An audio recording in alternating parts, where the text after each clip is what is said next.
पूर्ण रूप से या पूर्णतया, ठीक है, योग नहीं होता है, मतलब जुड़ते नहीं है, तो क्या कहलाते हैं हमारे अयोगवाह। हिंदी में जो होता है हमारा स्वर के बाद जो है वह अयोगवाह आता है। कभी भी देखना अयोगवाह जिनका योग ना हो, मतलब जैसे एक सीधो रेखा खींची जाती है, लिखते हो ना अंग आ, ठीक है, तो देखो क्या ये सीधो रेखा से जुड़ा हुआ है? नहीं। ये सीधो रेखा से जुड़ा है? नहीं।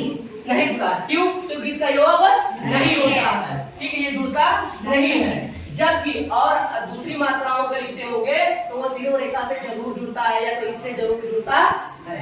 हमेशा चाहे जो देखोगे वो सभी क्या होते हैं? जुड़ते हैं। समझ में आया अयोगवाह? मतलब कि अंग और आ जो होते हैं हमारे हिंदी के क्या होते हैं? दो को अयोगवाह होते हैं। दोनों अयोगवाह की संख्या कितनी होती है? दो। ठीक है, समझ में आया जी? चलो इसके आगे चलते हैं। इसके बाद आता है, इसके बाद क्या टॉपिक रह गया था?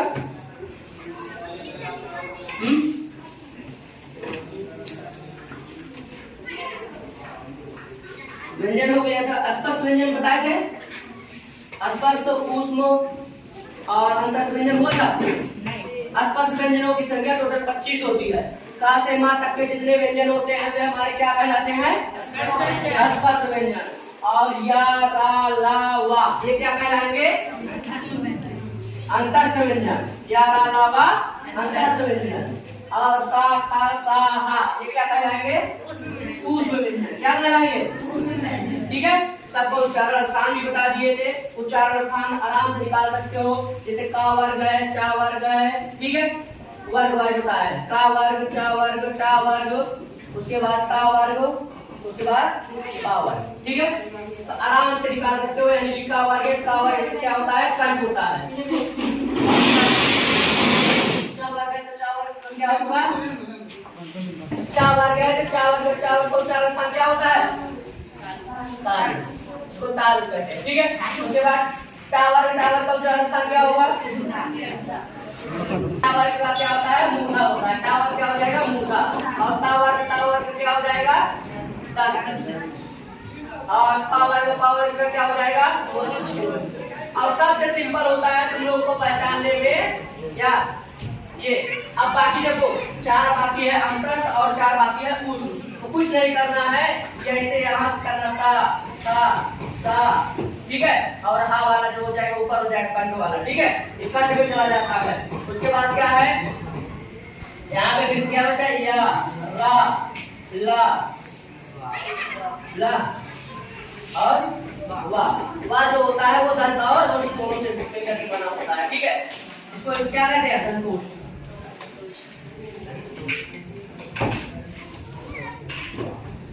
ठीक है, ये उच्चारण स्थान हमारा हो जाता है। तो इसके बाद क्या आता है? इसके बाद हमारा एक बाकी रह गया उच्छिष्ट व्यंजन ना। उच्छिष्ट लिखवाएंगे नहीं पड़े। उच्छिष्ट या द्विगुण व्यंजन। उच्छिष्ट या द्विगुण व्यंजनों की संख्या कितनी होती है? दो होती है। उच्छिष्ट को हम क्या कहते हैं? उच्छिष्ट व्यंजन कहते हैं, द्विगुण व्यंजन कहते हैं, जिसके अंदर दो गुण होता है, ठीक है। द्विगुण के अलावा उसको ताड़नजात भी कहा जाता है, ताड़नजात भी कहा जाता है व्यंजन को, ठीक है। क्यों? क्योंकि इसको हिंदी से ही बाहर कर दिया जाता है, ताड़ दिया जाता है, भगा दिया जाता है यहाँ से, इसलिए इसको ताड़नजात कहा जाता है। ताड़नजात व्यंजनों की संख्या दो होती है, एक होता है अड़ा और एक होता है अढ़ा। अड़ा और, ठीक है, जिससे पढ़ते हो सड़क, पढ़ाई, ठीक है। ये सब जो होते हैं ये सब किसमें आते हैं? ये सब हमारे उच्छिष्ट व्यंजन में आते हैं। उच्छिष्ट व्यंजनों की संख्या केवल कितनी होती है? दो, ठीक है। कितनी होती है? दो। समझ में आया? जिसको ना आया हो वो बताए।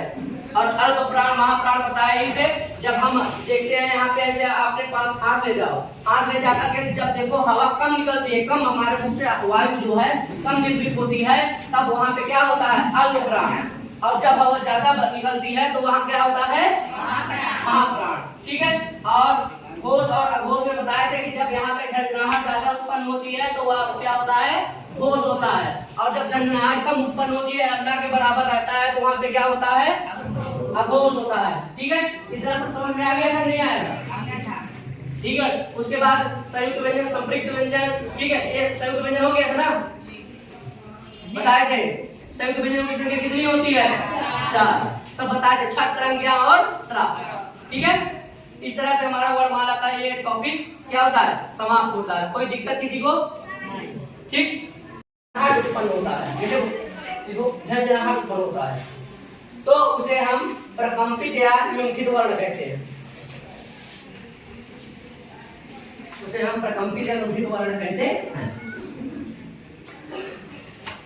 जैसे देखो बोलते हैं रा, रा जो जीवा है हमारी देखो ऊपर जाती है और उलट जाती है, रा रा तो हिलती रहती है, मतलब प्रकंपित, एक कंपन उत्पन्न हो रहा है जीवा में हमारे, ठीक है, प्रकंपित होता है जीवा में, ऐसा लगता है जैसे कंपन हो रहा है, तो वहां पे हमारा क्या होता है, प्रकंपित वर्ण या लुंठित वर्ण, ठीक है।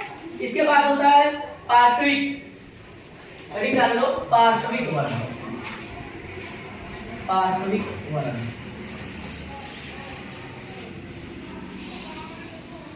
पार्श्विक वर्ण क्या होता है? जब वर्ण का उच्चारण करते समय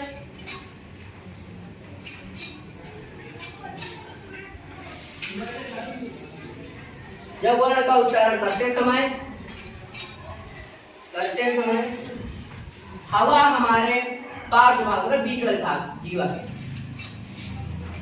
हुआ क्या, ये पार्श्व भाग से हवा पार्श्व भाग से बाहर निकल जाती है तो वहां पार्श्विक व्यंजन होता है। जैसे बोलते हो ला, ला तो बोलोगे तो यहाँ से हवा निकलती है, हवा कहाँ से, हवा बाहर चली जाती है, ठीक है। तो जब हवा हमारे यहाँ से निकल जाती है तो क्या कहते हैं, पार्श्विक व्यंजन कहते हैं, ठीक है। पार्श्विक व्यंजन के बाद संगति व्यंजन बताए उसमें कौन सा होता है, ठीक है, साखा साहा।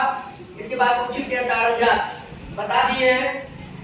जब हमारी जो जीवा है ऊपर शीघ्रता से जाती है और जल्दी से ही नीचे गिरती है तो वहां पे क्या होता है, हमारा उच्चित या ताड़नजात व्यंजन होता है, ठीक है। जब जल्दी से जाए और तुरंत वो जीव हमारी गिर जाती है, ठीक है। इनके उच्चारण में ऐसा लगता है ध्वनि में बीड़ा के समान से क्या होता है, एक कंपन उत्पन्न होता है, इसलिए इसे क्या कहते हैं हम, पार्श्विक, सॉरी क्या कहते हैं, उच्चित व्यंजन कहते हैं, ठीक है। इनका प्रयोग दो रूपों में होता है, एक होता है नुक्ता रहित, एक होता है नुक्ता सहित। नुक्ता क्या होता है, नुक्ता जो नीचे लगता है, नीचे जो नुक्ता लगता है इसको क्या कहा जाता है, नुक्ता कहा जाता है। ध्यान दिए, इसको पूछा जाएगा क्या कहा जाता है तो नुक्ता कहा जाता है। जैसे शब्द के आरंभ में जो ढाल है, ढक्कन है, डमरू है, ठीक है, डाली है, ये सब हो गया। और नुक्ता में सही क्या हो जाता है, मध्य में लगता है। जैसे पढ़ाई, लड़ाई, सड़क, ठीक है, इन्हें क्या कहते हैं, द्विगुण व्यंजन कहते हैं। क्यों? क्योंकि ये दो गुण को रखते हैं। जैसे कोई नॉर्मल भी आते हैं, एक वैसे भी आते हैं, इसे क्या कहा जाता है, द्विगुण व्यंजन कहा जाता है, ठीक है। बस